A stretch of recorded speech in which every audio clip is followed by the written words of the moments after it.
Ya.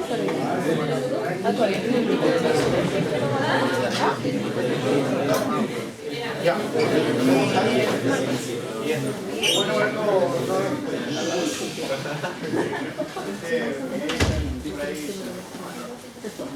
la mitología de mi asignatura, que es fantástica. Ya está escuchando. Es un tipo de esquema. Ni siquiera sabe cómo nos llamamos. Bueno, lo identifico. ¿Ya? Así que se lo eché de menos porque los conozco y sé que son, a veces quiero decir otros nombres. ¿Ya? Ya, está bien, porque esto chiquillos, es una herramienta para que ustedes puedan reforzar las clases. No es para que uno se quede acostado y el otro venga a grabarla. Eso me parece un poquito injusto. ¿Ya? Así que alguna vez yo en Santiago, una vez, le contaba a la Francisca, llegó el que grababa y el que piteaba. Nadie más, pues. Preciso.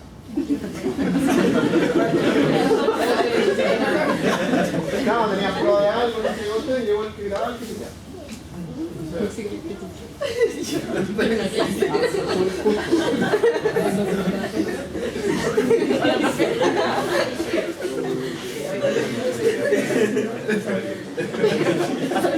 Economía, absoluta. Ya, entonces las fibras que conducen al dolor son la fibra A delta y la fibra C. ¿Ya? Y que tienen sus características, ¿cierto? Ahora, en el dolor, la fibra A delta permiten la localización del dolor. ¿Ya? Permiten más bien la localización del dolor, y la fibra C está más asociada al dolor difuso, al dolor quemante y radiante, y el otro es como un dolor pulsante localizado. ¿Ya?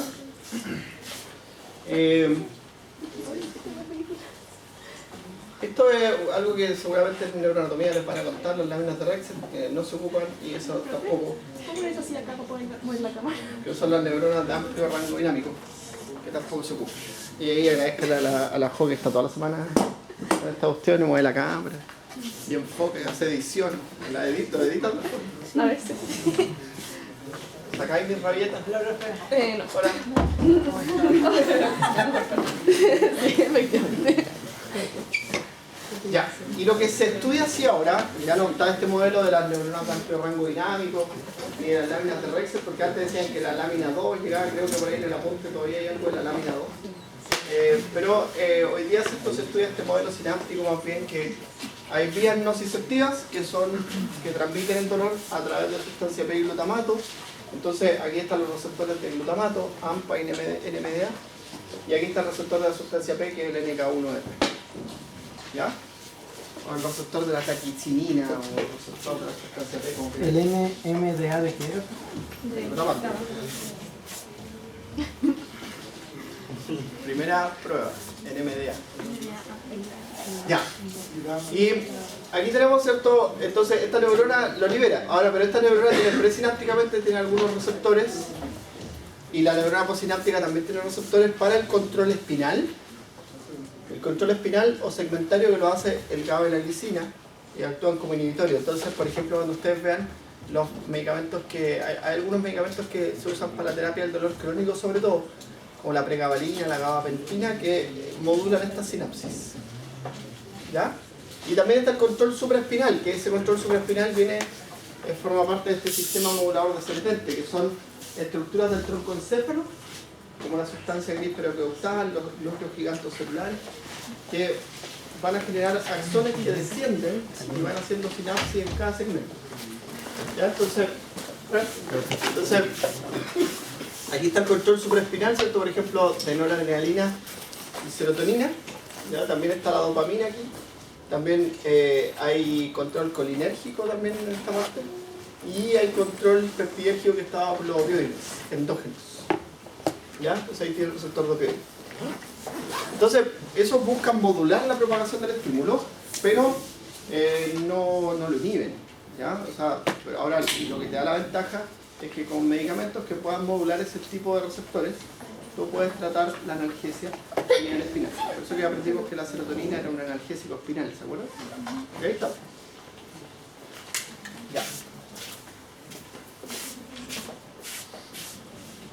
Pero, profe, ¿a qué se refiere con modular? ¿Qué regulan? Mira, siempre que hay neurotransmisores excitatorios, que en este caso, ¿cierto?, sería sustancia P y glutamato, estos van a actuar sobre sus receptores, ¿cierto? La neurona posináptica. Entonces ahí están los receptores de AMPA, NMDA y los receptores de la sustancia P. ¿Ya? Entonces, en el control segmentario aquí, ¿cierto?, tenemos liberación de GABA-glicina. Y acuérdense que este GABA-glicina, ¿cierto?, genera una inhibición con sus propios receptores, ¿no? Y lo que van a hacer, ¿cierto?, es, por ejemplo, generar un estímulo tónico que va a regular la generación de estos estímulos básicos. ¿Ya? Y lo otro que se puede liberar también, ¿cierto?, del control supraespinal es serotonina, dopamina, noradrenalina y los opioides endógenos. ¿Ya? Y estos tienen receptores acá, ¿cierto?, que van a ir actuando acá o acá, ¿cierto?, y van a minimizar la propagación del estímulo, lo van a modular. Porque si esto se desencadena, se activa la plasticidad neuronal, se activa el dolor crónico inmediatamente, pero alguien tiene que resistir que este proceso se active. Y esto significa modular. Ahora tú puedes potenciar esa sinapsis, ¿cierto? Tú puedes potenciar esa sinapsis dando compuestos que actúen a este nivel. Y de esa forma lo usas como analgésico. Ya, ¿Ya? Pero la pregabalina que usted dijo y todo eso. La pregabalina aumenta la actividad GABAérgica a nivel espinal. Ya, sí. Entonces esto produce analgesia. La gente lo toma para tratar el dolor crónico, lo usa También para hay la fibromialgia, para el dolor articular, crónico, para distintos tipos de dolores crónicos. Y también hay fármacos que fomentan la de los que modulan. Perfecto. También hay compuestos que bloquean a estos receptores. Entonces, de esa forma tú puedes tratar el dolor crónico, que tiene otra característica. El dolor agudo siempre es mediado por las prostaglandinas periféricas y los antiinflamatorios son exitosos en eso. Pero el dolor crónico tiene otra característica. ¿Ya? La noradrenalina, por ejemplo, estaría como fomentando La analgesia. la analgesia, y los GABA-glicina estarían fomentando como que se mantenga en el tiempo. Claro. Entonces, pero la analgesia... noradrenalina tiene receptores alfa-2 y serotonina tiene receptores 5-HT1A. Esos son inhibitorios. ¿Ven? Ya, pero no voy a entrar en ese detalle, no quiero ver hilen tan fino. Si a alguien le interesa el dolor, después manejará esto. ¿Ya? Pero el GABA y la glicina estarían como fomentando a que se mantenga más el dolor, o No. que se mantenga la analgesia. Si los potenciamos, potencian la analgesia. ¿Ya? Ahora, ese control se libera en sustancias en pequeñas concentraciones, ¿cierto? Y cuando tú das el fármaco, das una alta concentración de la sustancia. Esa es la diferencia. O sea que el GABA y la glicina junto con la serotonina que se yo generarían como algo como sinérgico entre ambos. Claro. Ahora, por ejemplo, tramadol es inhibidor de la recaptación de estos neurotransmisores. La morfina imita esta. ¿Los OP qué son? ¿Ya? Sí. ¿Ah? Los OP en el Opioides. cuerpo. ¿Opioides en el cuerpo? ¿Va a ser un opioide? Sí, opioides endógenos. La beta-endorfina, la beta-encefalina. El La- paracetamol. Paracetamol es un AINES, clasificado como un AINES. Pero el paracetamol, por ejemplo, un AINE. El paracetamol, por ejemplo, se describió su mecanismo de acción, bloquea esto, potencia esto y también inhibe la formación de prostaglandina. ¿Ya? Entonces, buena analgesia los paracetamoles. ¿Ya? Ya, avancemos. A nivel espinal, el otro control que se da, ¿cierto?, es por la estructura del sistema nervioso sensitivo. El sistema anterolateral conduce más de un estímulo, ¿cierto? Y nosotros sabemos que discrimina por estímulos primarios, por ejemplo, el dolor es un estímulo primario. Entonces, sí va a conducir el dolor, pero los otros estímulos pueden competir con el dolor por intensidad. ¿A qué va eso? Por ejemplo, hay una vía que conduce dolor y otra vía que transmite estímulos mecánicos de baja intensidad. Entonces, por ejemplo, cuando usted va al kinesiólogo, el kinesiólogo le pone el TENS, que es la electroestimulación nerviosa de baja intensidad, eso significa TENS. y el TENS le genera vibraciones en la piel, ¿cierto? Una corriente eléctrica de baja intensidad, entonces con eso aumentan la intensidad de ese estímulo y bajan la conducción del dolor. ¿Y qué hace el kinesiólogo con eso? Desbloquea la respuesta refleja del dolor. Entonces, después de eso, él puede hacer su tratamiento mucho más localizado porque se quita la espasticidad muscular asociada al dolor, se produce una analgesia. O te aplican calor, también a veces te ponen, uno va y dice, lo de la pierna, sí, viene alguien y te tira unas mantas térmicas encima, de calor en toda la pierna, como bien exagerado, de tal forma que la intensidad de ese estímulo sea mayor y con eso se desbloquea la respuesta refleja del dolor. Y cuando viene el kinesiólogo a hacerte el tratamiento, ya no hay espasticidad muscular, ya no hay falla de la irrigación, lo que la respuesta refleja que generó el dolor. Entonces pueden trabajar mucho más localizados. Y siempre que uno va al kinesiólogo ahora te hacen como una preparación previa, que te ponen, no sé, pues yo voy al neuro, porque siempre tengo problemas de espalda, por mi postura específica. Y el tipo te pone una maquinita que hace así como los movimientos de la espalda. Es una camilla que se mueve. Entonces como que te van activando la espalda para que después cuando venga él sepa y pueda pillar los sitios de dolor, porque si no está toda la espalda contraída y no va a ser exitoso el tratamiento. Si tiene que tratar un tendón que está alterado, tiene que tratar el vientre de algún músculo específico que tiene un desgarro, que tiene algo así, no va a ser exitoso. Entonces, la estrategia analgésica aquí se llama teoría de la compuerta. La puerta es una sola, que es el sistema anterolateral, por el que pasan muchos estímulos y uno de esos estímulos es el dolor. Entonces, ¿qué hacen? Con otro estímulo desbloquean la vía del dolor y un estímulo normalmente que lo ponen con mayor intensidad. ¿Ya? Entonces aplican calor, aplican frío, aplican electroestimulación de baja intensidad, la acupuntura también está aquí como técnica analgésica, los masajes, la masoterapia, todas las técnicas de analgesia que buscan, tienen ese principio, activar la teoría de la compuerta. ¿Ya?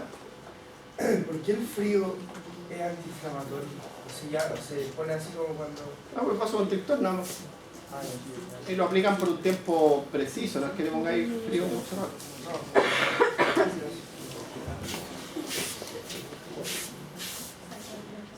Y todas las técnicas que usan los kinesiólogos, los fisioterapeutas son basadas en eso, en cambios de la irrigación, cambios del flujo sanguíneo.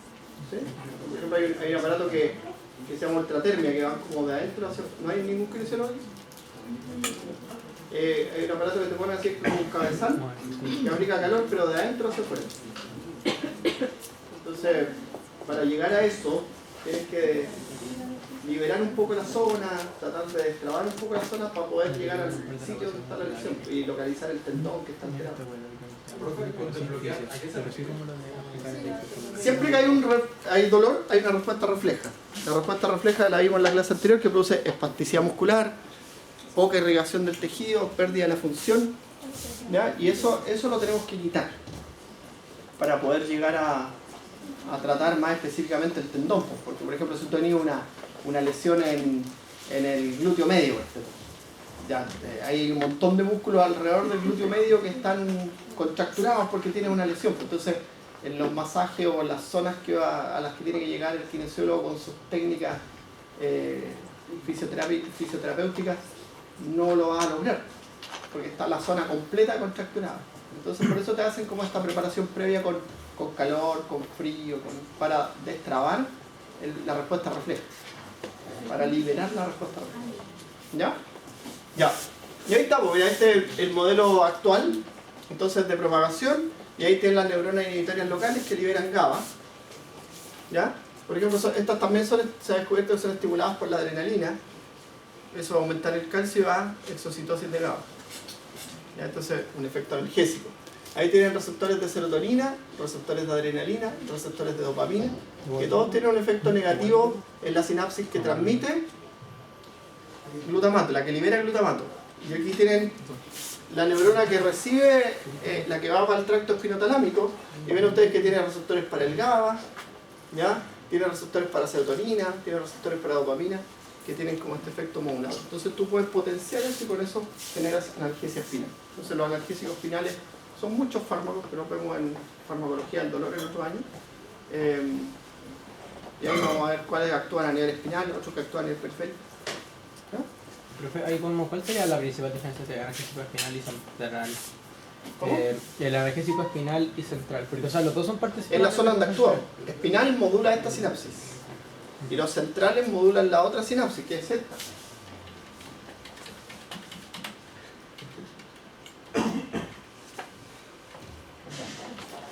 Se me pasó por ahí. Esa.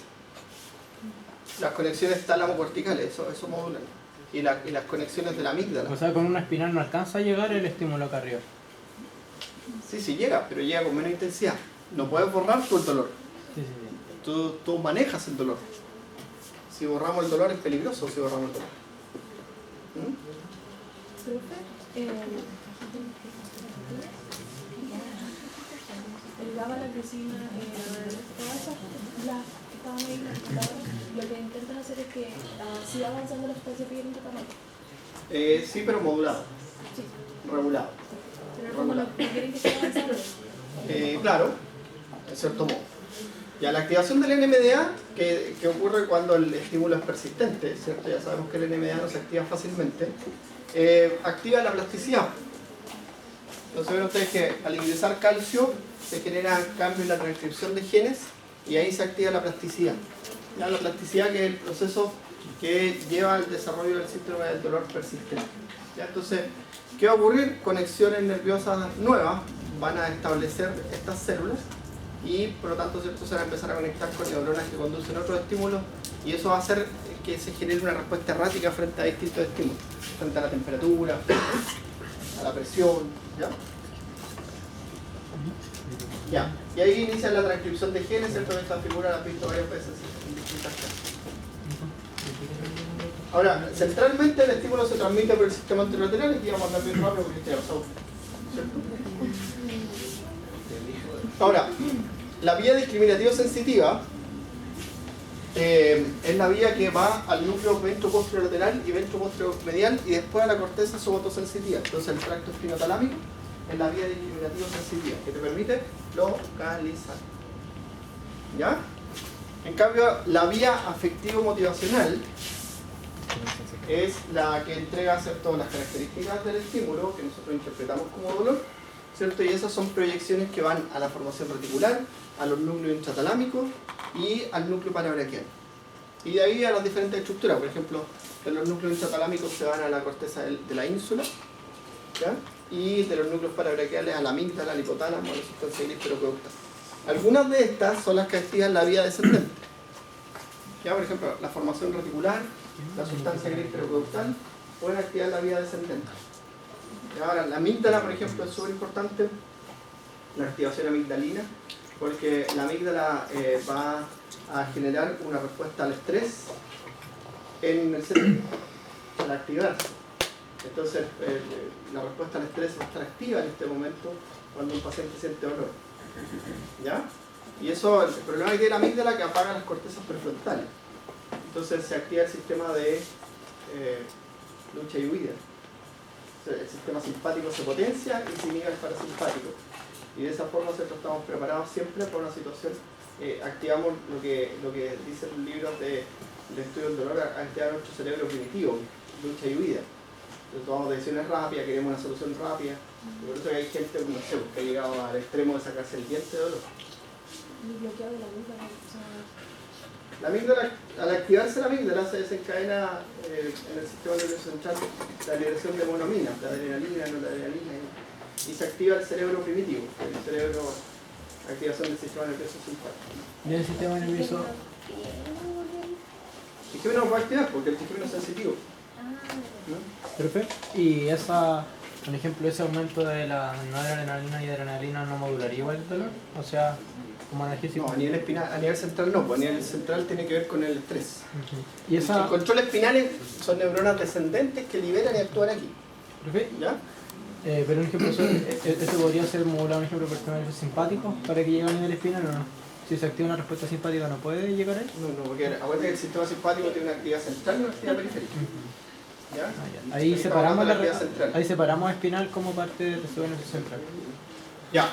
Ahora, hiperactivación simpática periférica ya la vimos en la parte anterior de la clase. Se acuerda que las neuronas sensitivas periféricas aumentaban su tono simpático. ¿Sí? Ya, entonces, Ahí tienen, mira, estas son las conexiones, el núcleo parabraquial y la amígdala. ¿Ya? Ahí está al tálamo cortical, corteza somatosensitiva secundaria, por ahí pasan las vías viscerales, corteza somatosensitiva primaria, somática del cuerpo, ¿cierto? Del tálamo va a la ínsula, a la corteza del cíngulo anterior y a la corteza prefrontal. ¿Ya? Entonces, el dolor también puede generar cambio, el dolor crónico también puede generar cambio en esta estructura, puede sobreactivarlas, potenciarlas y puede generar los cambios asociados a la fatiga de esta respuesta. ¿Ya? Que lo vamos a ver después en la neuroquímica del estrés, pero la fatiga de la respuesta puede producir depresión o puede producir trastornos asociados a estrés, otros trastornos asociados a estrés, la depresión igual, como por ejemplo trastornos de ansiedad generalizada, respuesta ansiosa generalizada o desarrollar alguna fobia. A veces desarrolla algunas conductas de adicción, ¿ya? Abuso de sustancias, trastornos de la conducta alimentaria, y el dolor crónico puede ser desencadenante de eso.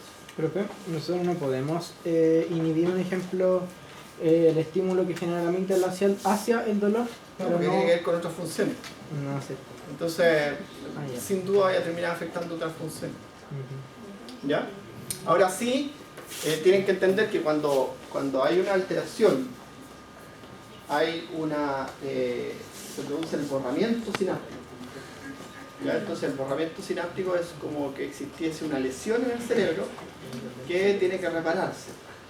¿Qué es lo que ocurre cuando hay trastornos psiquiátricos asociados al estrés? ¿Ya? Es como una lesión en el cerebro que tenemos que repararla a través de la plasticidad. Y la plasticidad ocurre por un montón de cosas. Tratamiento farmacológico, tratamiento psicológico, querer nosotros mismos recurarnos y un montón de cosas que potencian la plasticidad. ¿Ya? ¿Cuál es la función del tálamo ahí? ¿Deriva? El tálamo es un centro de relevo. Ya. ¿Sí? Ya. Ahora mira, estos por ejemplo, estas vías, estos son capaces de activar respuestas descendentes, que es lo que vamos a ver ahora. ¿Ya?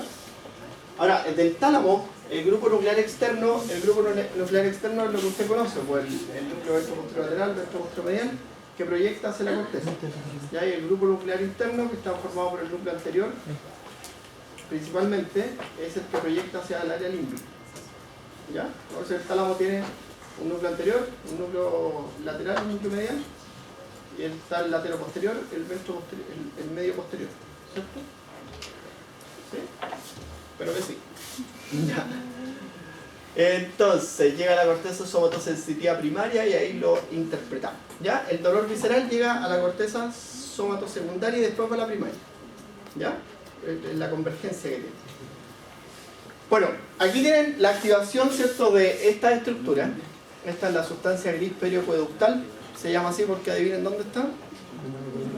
Rodeando el acueducto interventricular o el acueducto de Silvio. ¿Ya?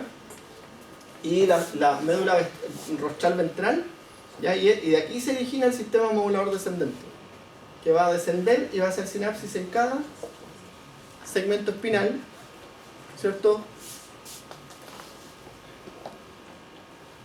modulando la propagación del estímulo. Entonces, esos núcleos que están ahí, ¿cierto?, que están acá como centro, la sustancia gris perioacueductal como centro de ella, liberan neurotransmisores, dopamina, noradrenalina, serotonina y opioides endógenos que modulan la actividad del dolor a nivel periférico. ¿Ya? Y desde ahí viene. Entonces, la vía, el mismo tracto espinotalámico, ¿cierto?, que en su división espino-reticular, ¿no?, proyecta hacia estos centros y de aquí descienden las neuronas y hacen un tracto descendente. Pero el tracto descendente sería conocido como la respuesta que tendríamos como el dolor, o sea, que los músculos se tensen y esas cosas, o... No, esto es modulador descendente, entonces bloquea la propagación del estímulo. Uh-huh. Entonces, ya vimos, ¿cierto?, 3 niveles de regulación. En la zona de la lesión había receptores inhibitorios. ¿Se acuerdan? En la zona de la lesión había receptores, por ejemplo, cuando uno se pega este reflejo, que es súper primitivo, los queratinocitos liberan opioides. Cuando uno se Entonces eso produce analgesia. ¿Qué pasa cuando se pega, se le pasa un poco el dolor? ¿Ya? Pero es una cuestión primitiva. ¿Ya? Entonces esa zona de la lesión tú la puedes potenciar. ¿Ya? Los opioides lo hemos visto a nivel periférico, a nivel espinal y a nivel central. Entonces por eso los opioides son los mejores analgésicos. El problema es que producen dependencia y tolerancia. ¿Ya? O sea, la persona...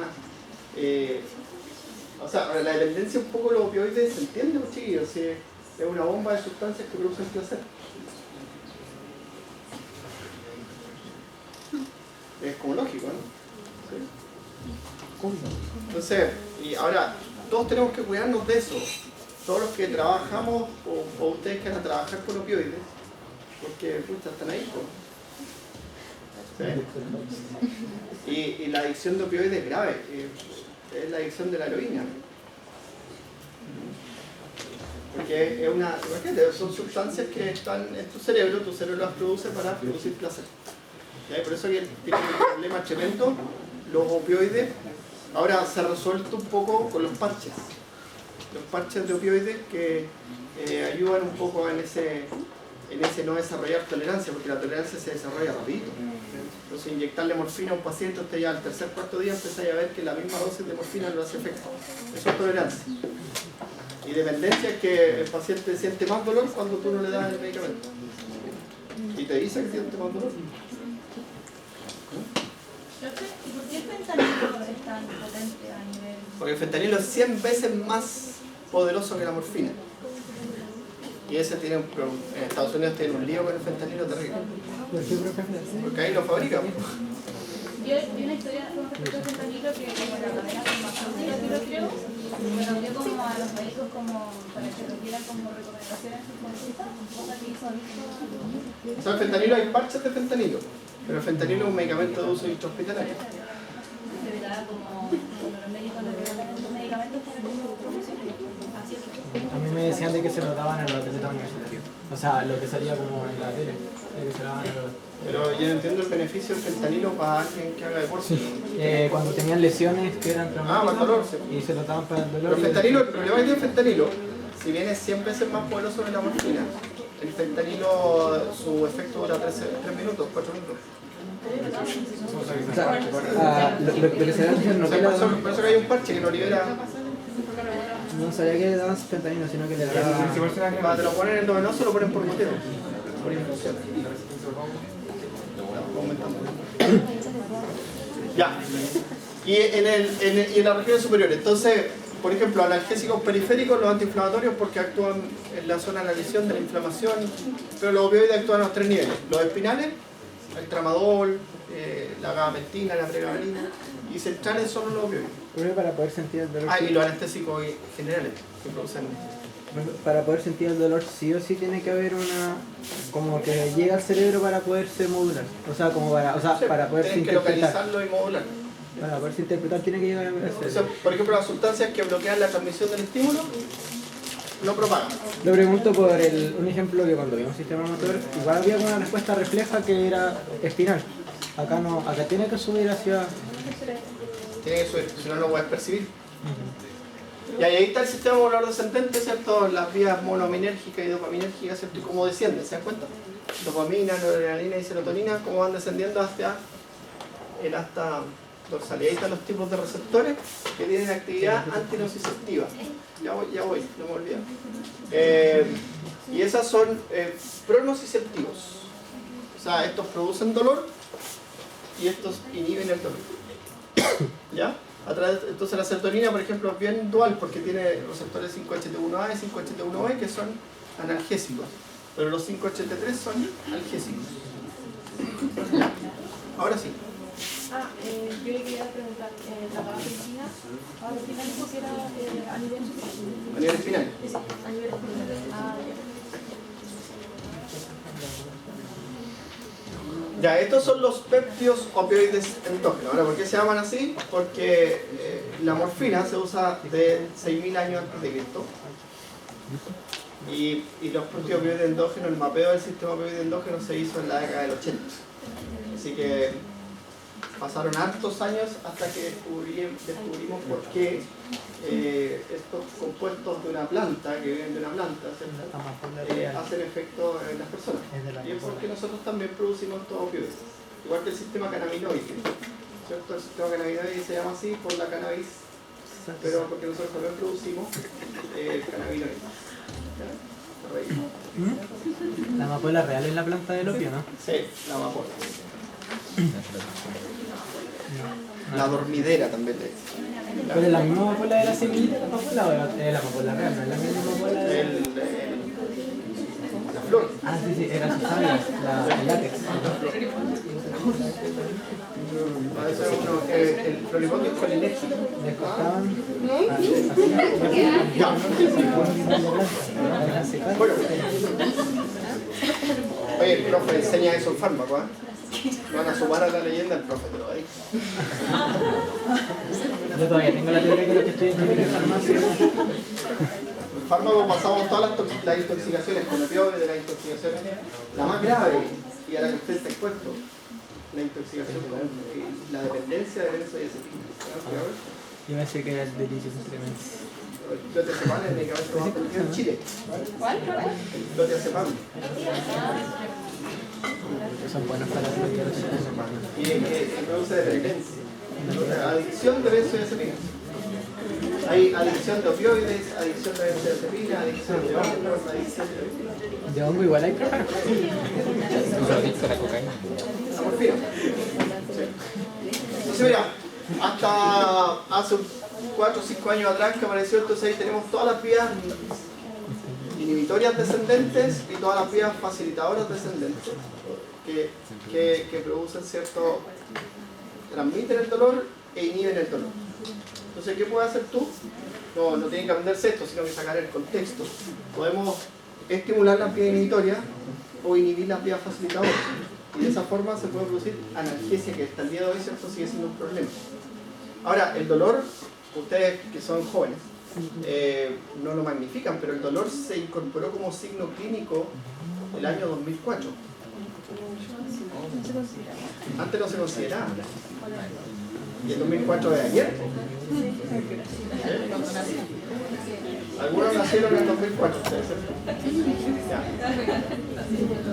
Iba bien, claro. El 2004 fue hace poco. Yo me acuerdo, fui una vez al lanzamiento que hizo un laboratorio en Santiago de la incorporación del dolor como signo clínico. Antes no se consideraba. Antes le preguntaba, ¿le duele? Si hay algo. Pero ahora se hace una escala, se separan los tratamientos según la intensidad del dolor. ¿Eso se hacía? Ya.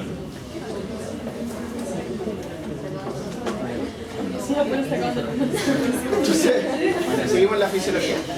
Ya, el dolor neuropático entonces es el dolor ya no controlado, ¿cierto?, provocado por alteraciones en las conexiones nerviosas y que genera este síndrome de dolor persistente. ¿Ya? Hay varias teorías. Aquí dentro de este dolor neuropático se incluye el síndrome del dolor fantasma también. ¿Han escuchado eso? Sí. Son personas que le amputan una extremidad y siguen sintiendo el dolor de la extremidad. Fibromialgia, sí, también. Entonces, ahora, hay varias teorías que intentan explicar esto, pero por ejemplo, está la teoría neuropática vascular, que empiezan a haber lesiones de los vasos sanguíneos a nivel nervioso periférico, y también está la teoría de la reabsorción simpática. ¿Ya? Entonces, también está aquí incluida la neuropatía diabética, ¿cierto?, que al inicio produce dolor y después produce analgesia, que es como bien dual. Al principio las personas tienen la sensibilidad aumentada y después, cuando empieza a avanzar la neuropatía diabética, produce pérdida de la sensibilidad. ¿Ya? Porque al principio es una desregulación, que las neuronas empiezan a transmitir estímulos inexistentes, porque están... ¿Ya? Creo que es plasticidad.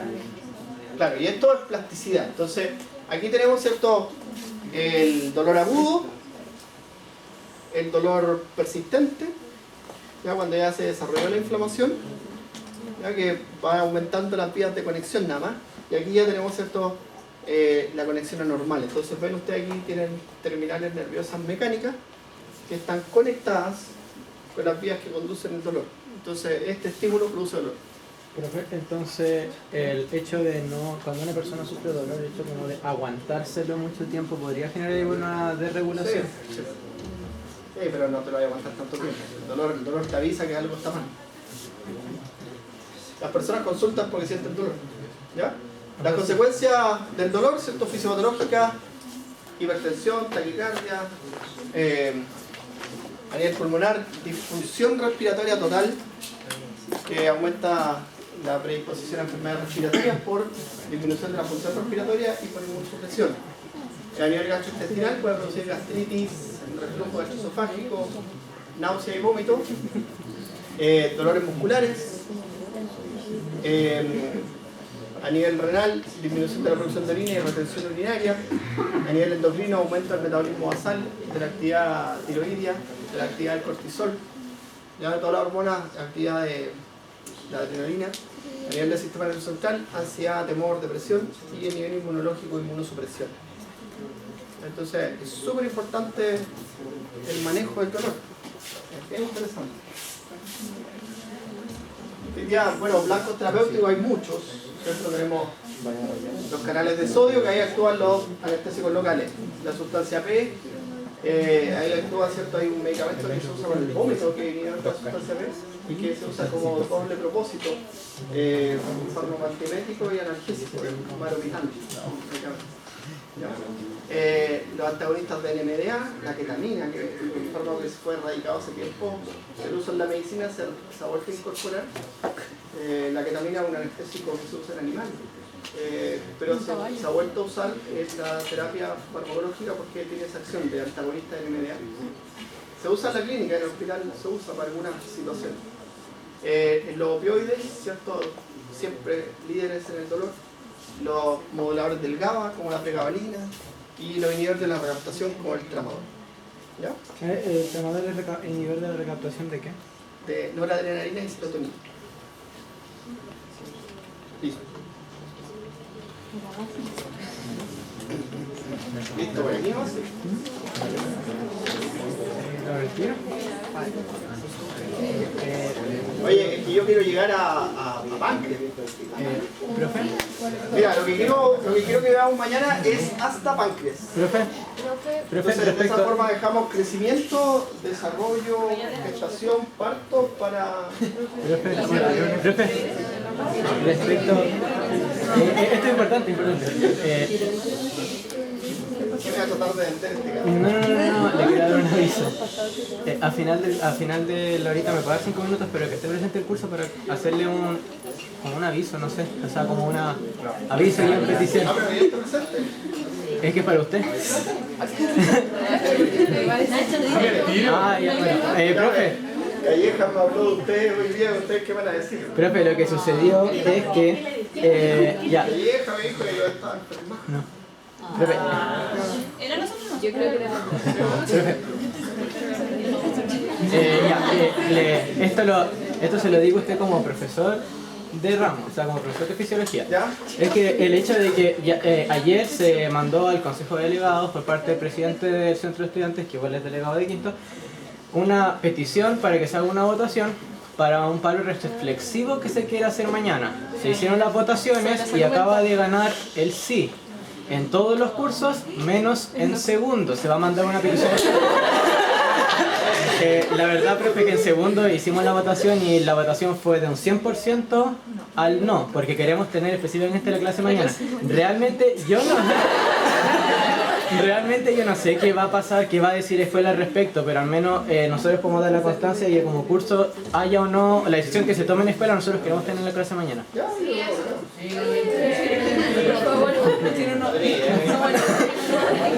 Somos los únicos.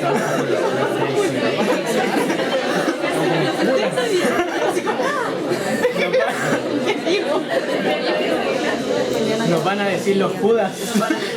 No se preocupe, yo no tenía idea, como siempre. Siempre en otro mundo paralelo. Oye, ¿qué va a pasar con la clase Una vez de la... llega a mi hija al colegio. Eso lo tiene que ver escuela. Jorge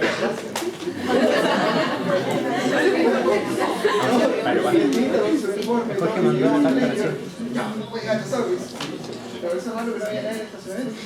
No había clase. No había playa. Ahora,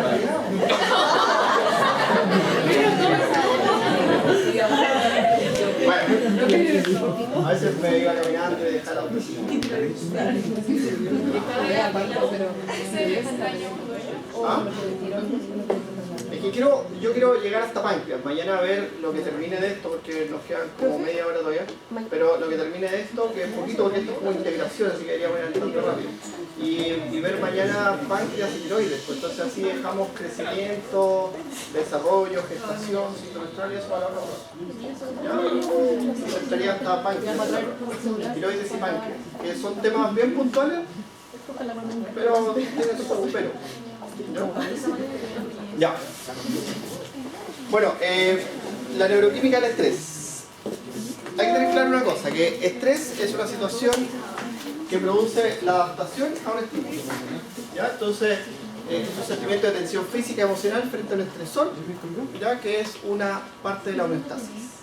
En cambio, los fisiopatológicos, ¿cierto?, son trastornos asociados al estrés, que esta manifestación de tensión aparece sin un estresor. Y esa es la diferencia fundamental. ¿Ya? El estrés, ¿cierto?, se diferencia en tres partes: una fase de alerta, que es la fase temprana, hay una fase de adaptación o resistencia cuando ya es estrés crónico, y hay cuando vuelve a la línea basal o cuando ya pasamos a la fase de agotamiento. ¿Ya? Y ahí se manifiestan las enfermedades. Siempre pasamos a una fase de alerta, que es mediada por el sistema simpático, y una fase de adaptación o resistencia que la hace el sistema endocrino. ¿Ya? Y ahí está como el esquema. Pues la primera parte es el sistema nervioso simpático, hace que aumente la glicemia, aumenta la frecuencia cardíaca, aumenta la presión arterial, aumenta la irrigación de los tejidos como el músculo cardíaco, esquelético y diafragmático. También aumenta la tasa metabólica basal, producto de la hormona esteroidea, y aumenta el consumo de oxígeno en general en el cuerpo. ¿Ya? Es como Macayo, tú empezás a hacer ejercicio. Después, ¿cierto?, la glándula suprarrenal descarga adrenalina y noradrenalina, que va a hacer esto mismo, pero además puede aumentar, como va la sangre, puede aumentar el tono muscular y la fuerza muscular. A nivel del hipotálamo hipófisis, ciertos minutos después se libera cortisol, que va a incrementar el volumen sanguíneo, va a aumentar la glicemia, va a aumentar procesos ya más crónicos, que son, por ejemplo, aumentar la gluconeogénesis y suprimir la respuesta inmune. ¿Ya? Dijo procesos más quietos. Más a largo plazo. Entonces, la adaptación conductual.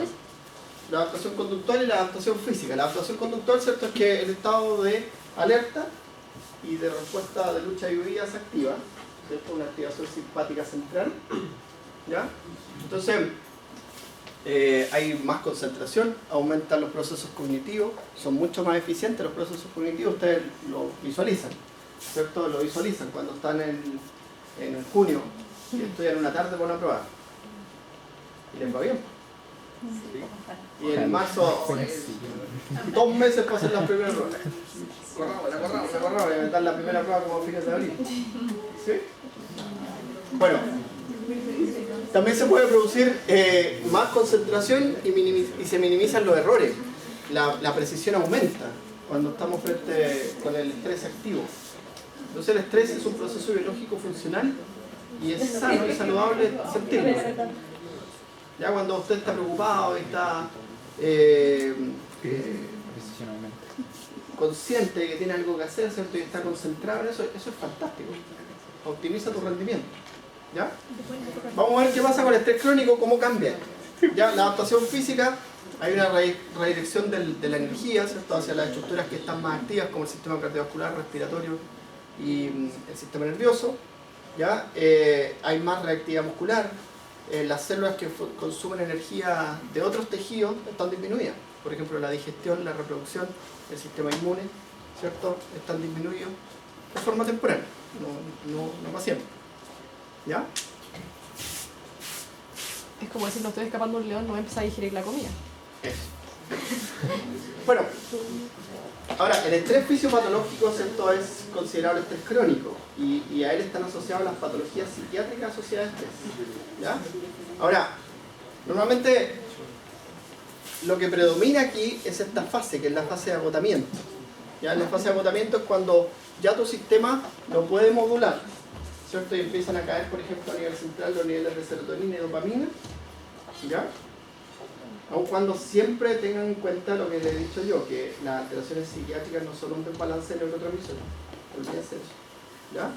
Sino que los sistemas moduladores empiezan a fatigarse, ¿ya? Entonces, los niveles de adaptación no son suficientes y empiezan a ocurrir, ¿cierto?, las manifestaciones somáticas asociadas al estrés crónico. Dolores físicos, problemas para dormir, trastornos de ansiedad generalizada recurrentes, ¿ya? Ahora, hay principales causas por las que uno se puede estresar crónicamente. Y hay unas que son súper lógicas, como por ejemplo la sobrecarga de trabajo, pero también uno se estresa cuando no hace nada. ¿Sí?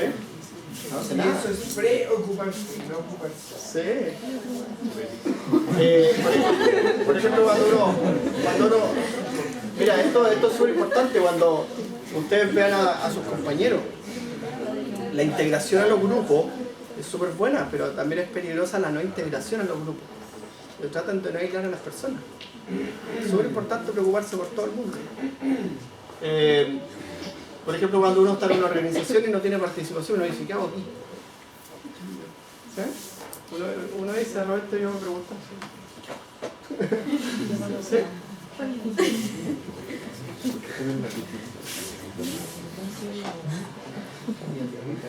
Bueno, el estrés crónico, ¿cierto?, también activa la respuesta neurometabólica. ¿Ya? Entonces, por ejemplo, aquí a nivel cardíaco, a nivel del sistema nervioso autónomo, a nivel de la glándula suprarrenal, del órgano reproductivo, entonces las hormonas van cambiando.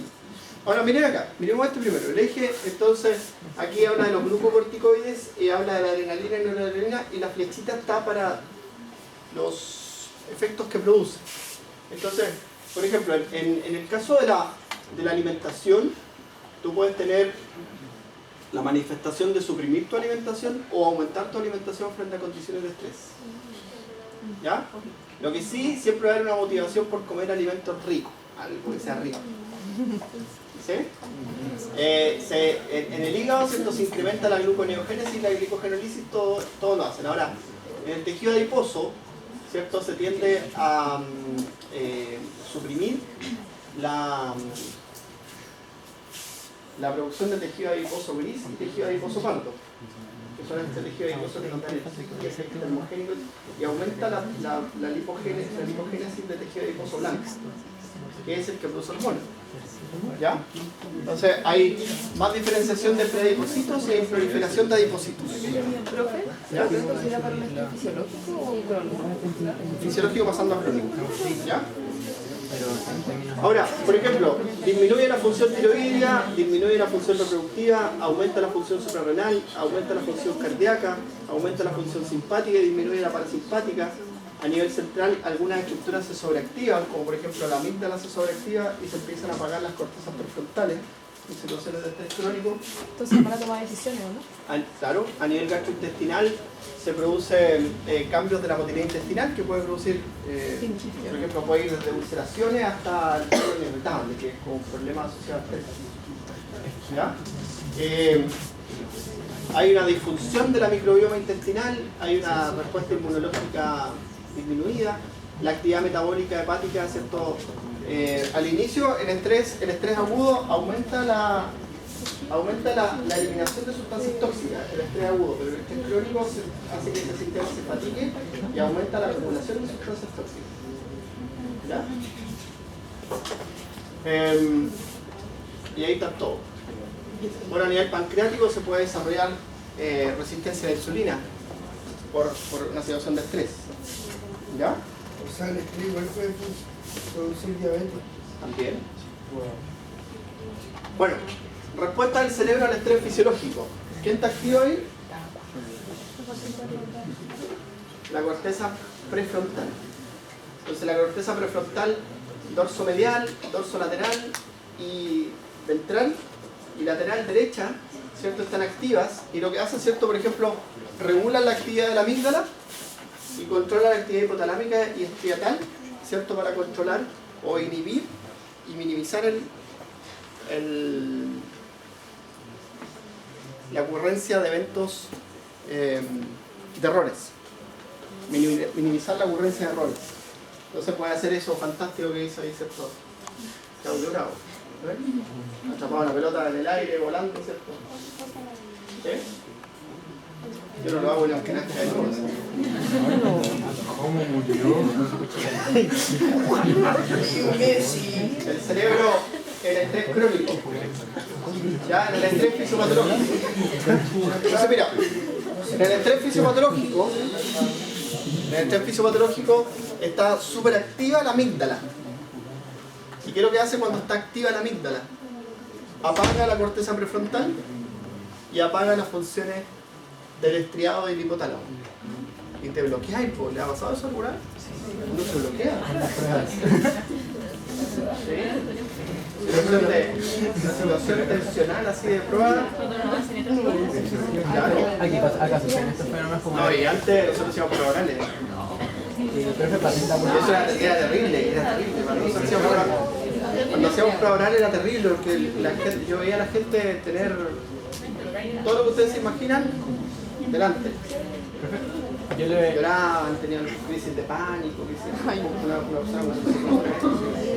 estos fenómenos como que suceden con el estrés, con una ataque como la visión de túnel, la visión borrosa,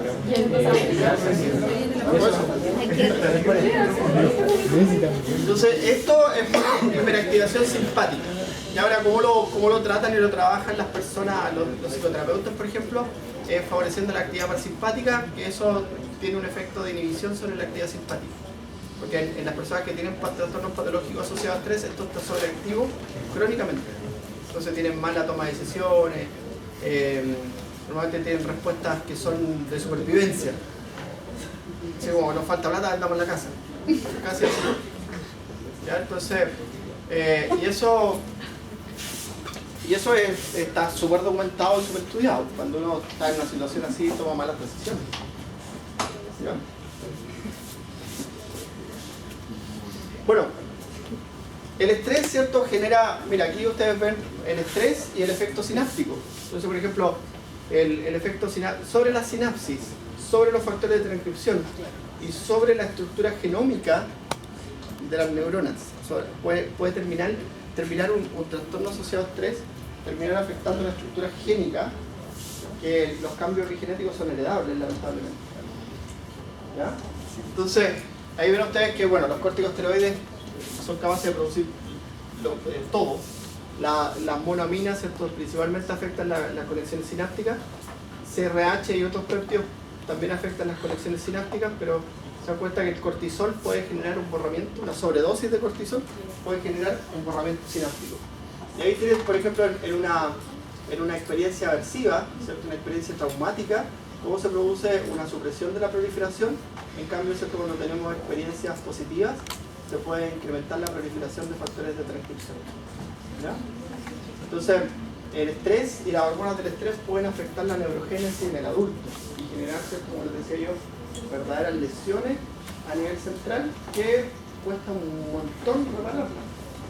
¿Ya? Los tratamientos normalmente de las patologías psiquiátricas son súper a largo plazo. ¿Ya? Y nadie hoy día, ¿cierto? Con todos los avances que existen en la ciencia, te asegura el éxito. Y eso es lo complejo. ¿Ya? Bueno, entonces, el estrés, ¿cierto? Genera cambios en los sistemas neuroquímicos, en la plasticidad sináptica, produce cambios morfológicos cerebrales y suprime la neurogénesis y pone en riesgo las neuronas. Entonces, por lo tanto, afecta el aprendizaje y la memoria. Por eso que yo quiero que no se estresen. ¿Ya? Ahora, a ver chiquillos, yo estaba conversando con Callejas, como le decía yo, él me cuenta las cosas que va a hacer en la escuela. Las cosas que yo no veo. Yo, usted sabe, estoy todo el día solo en clase. Y corro para todos lados. Mi única intención es que usted aprenda. Ninguna más. Entonces, yo sé que de repente hay otras asignaturas que a usted les pasó muy bien y que...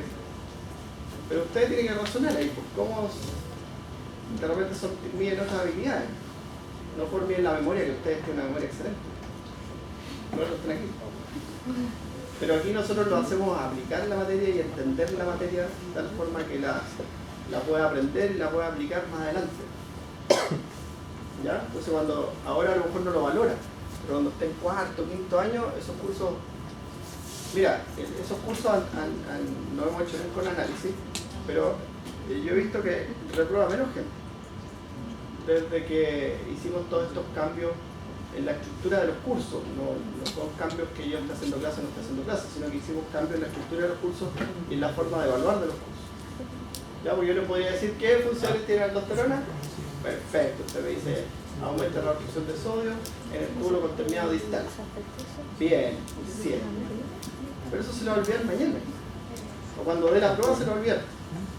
En cambio, si usted aplica la materia, entiende la materia y va entendiendo el porqué de las cosas, eso yo se lo aseguro que no se le puede olvidar nunca. Y después quizá uno se olvida y lo repasa y se acuerda. Pero lo repasa, empieza a leer 3 líneas y ya se acordó. Y tiene buena base para farmacología, tiene buena base para fisiología, tiene buena base para medicina interna. Eso es lo que buscamos con esta asignatura. Ahora, el pero es que el primer año es una asignatura en el que el nivel, cómo se mide el conocimiento a través de la memoria, ¿sí? Memoria. Nosotros lo hemos notado. Entonces, se sabe todos los músculos de los huesos cuando sale primero. Pero después va a estar en cuarto, le dice, la doctora Mata le dice, ¿qué músculo pasó por aquí? ¿Qué músculo pasó por aquí?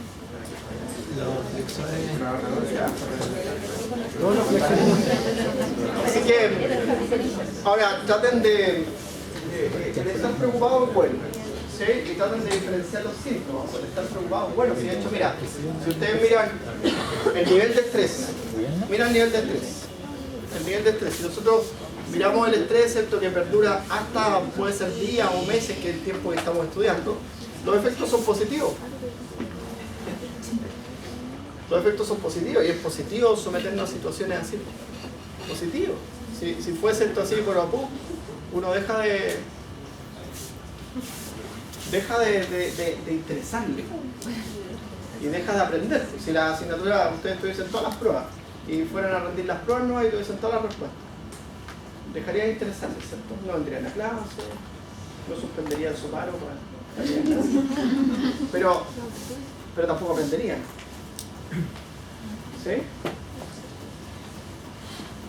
Y resulta que hoy día en un mundo competitivo donde están, finalmente tienen que demostrar que saben.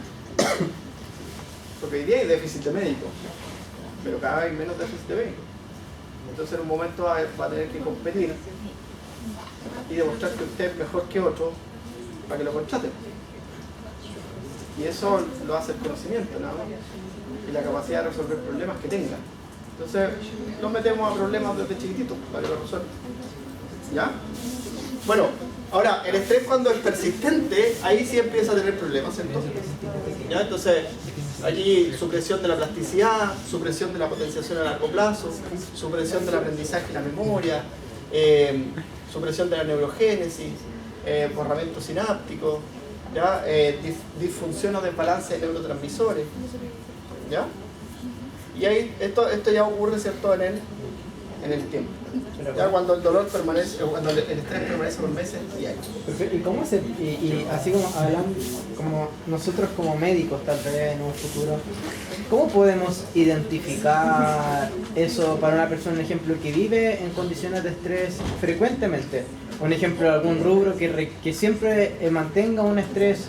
Claro, empieza a tener manifestaciones somáticas y empieza a tener problemas, por ejemplo, para conciliar el sueño, empieza a tener conductas adictivas muchas veces, consume más alcohol de lo normal, fuma más de lo normal, come más de lo normal o come menos de lo normal.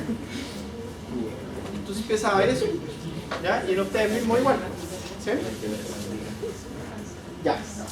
Ahora, el eje entonces puede tener, en la fase de fatiga, ¿cierto? Puede tener aumento de la actividad del eje que puede generar todos estos trastornos. Entonces, restricción alimentaria crónica, depresión, anorexia, trastorno obsesivo compulsivo, ¿ya?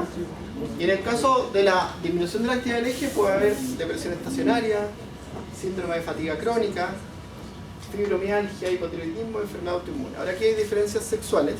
El hombre tiene más predisposición a desarrollar esto y la mujer tiene más predisposición a desarrollar esto. ¿Ya? Hay diferencias. Perfecto. ¿A qué se refiere con anorexia nerviosa? Anorexia nerviosa es que por una causa nerviosa tú dejas de comer. Ah. ¿No? Porque anorexia es dejar de comer. O no sentir ganas de comer. Eso es como la predisposición, simplemente no es como en el hombre, tiende a haber un No, aumento de la es actividad. predisposición. ¿Ya?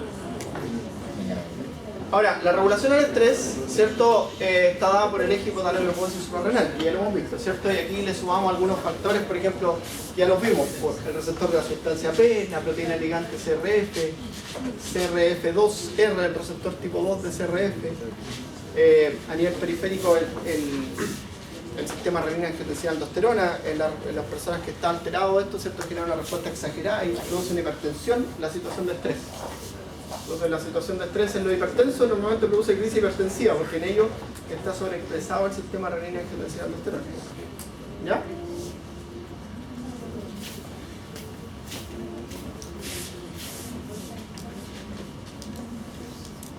Mira, esto por ejemplo son niveles de cortisol en dos grupos de personas que tienen trastorno de ansiedad positivo y trastorno de ansiedad negativo. ¿Ya? Entonces, la curva de cortisol es distinta en las personas que tienen trastorno de ansiedad positivo versus las personas que tienen trastorno de ansiedad negativo. Hay más niveles de cortisol en saliva. ¿Ya? Eso lo medimos en saliva. Esto lo presentó un compañero de ustedes en este congreso hace harto tiempo. Y esto condicionaba la toma de decisiones. ¿Ya? Entonces, esta es una maquinita que tú, es un juego en el que tú tienes, mira, tiene 4 perillitas, ¿ya? Entonces la perillita A te da todo eso, ganas 100 y pierdes 1250 1 de cada 10 veces, y así, ¿ya? Entonces hay una que da mucho pero es riesgosa. ¿Y qué es lo que hacen? Las personas con estrés tienden a elegir la que da más pero es riesgosa. ¿Ya? Ahora tú los miras, bueno, los pones en un computador donde están estas perillitas y le pones, por ejemplo, el sensor de ojo, que son como unos sensores de los músculos del ojo. Entonces empieza a cambiar la tensión y unos sensores en la mano. Que son, claro, va uno aquí y uno acá. Y cuando suda se corta la corriente y te manda una señal.